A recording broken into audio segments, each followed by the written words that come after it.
Hi అండి, welcome to my channel. ఈరోజు నేను కార్న్తో ఒక టేస్టీ రెసిపీ చూపించబోతున్నానండి. ఈ రెసిపీ చూడబోయే ముందుగా మీరు ఒకవేళ నా ఛానల్ని సబ్స్క్రైబ్ చేసుకున్నట్టయితే, మీకు నా వీడియోస్ నచ్చినట్టయితే మీరు నా ఛానల్ని తప్పకుండా సబ్స్క్రైబ్ చేసుకోండి. అలాగే పక్కనే ఉన్న బెల్ ఐకన్ క్లిక్ చేస్తే నా లేటెస్ట్ రెసిపీ అప్డేట్స్ మీకు వస్తాయి. సో లేట్ చేయకుండా ఇప్పుడు రెసిపీ చూసేద్దాము. కార్న్తో ఈ రెసిపీ చాలా టేస్టీగా ఉంటుందండి, చాలా తొందరగా చేసుకోవచ్చు. సో దీనికి ముందుగా నేను ఇక్కడ 2 కప్స్ కార్న్ తీసుకున్నాను. మీరు స్వీట్ కార్న్‌తో అయినా చేసుకోవచ్చు, లేదా రెగ్యులర్ కార్న్‌తో అయినా చేసుకోవచ్చు. స్వీట్ కార్న్‌తో అయితే టేస్ట్ బాగుంటుంది. ఈ కార్న్‌ని నేను 2 కప్స్ కార్న్‌ని నేను బాయిల్ చేసుకున్నానండి. జస్ట్ మనం ఇలా ఫింగర్‌తో ప్రెస్ చేస్తే కొంచెం సాఫ్ట్‌గా అయితే సరిపోతుంది. మరీ ఎక్కువ కూడా బాయిల్ చేయనవసరం లేదు. సో బాయిల్డ్ కార్న్ 2 కప్స్ ఒక గిన్నెలోకి తీసుకున్నాను.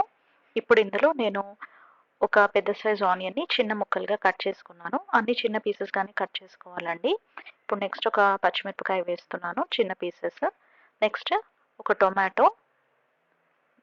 నెక్స్ట్ కొత్తిమీర తరుగు, ఒక 4, 5 రెమ్మలు కొత్తిమీర తరుగు. అలాగే 4, 5 రెమ్మలు పుదీనా తరుగు. ఇప్పుడు ఇందులో ఒక half teaspoon pepper powder వేసుకోవాలండి.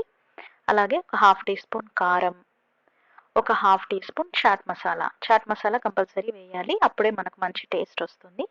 నెక్స్ట్ రుచికి సరిపడా సాల్ట్, అలాగే టొమాటో కెచప్ ఒక టేబుల్ స్పూన్. టొమాటో కెచప్ వల్ల మనకు మంచి స్వీట్ అండ్ ట్యాంగీ టేస్ట్ వస్తుంది. ఇప్పుడు ఇందులో ఒక 2 టీ స్పూన్స్ నిమ్మరసం వేసుకోవాలి. ఇప్పుడు వీటన్నిటిని మనం బాగా మిక్స్ చేసుకుందాము. అయితే మామూలుగా మనము గరిటెతో మిక్స్ చేస్తే మనకు మంచి స్ట్రీట్ స్టైల్ టేస్ట్ రాదండి. మనము చేతితో ఇలా క్రష్ చేస్తున్నట్టుగా మిక్స్ చేస్తేనే మనకు బయట బళ్ళ మీద దొరికే టేస్ట్ వస్తుంది.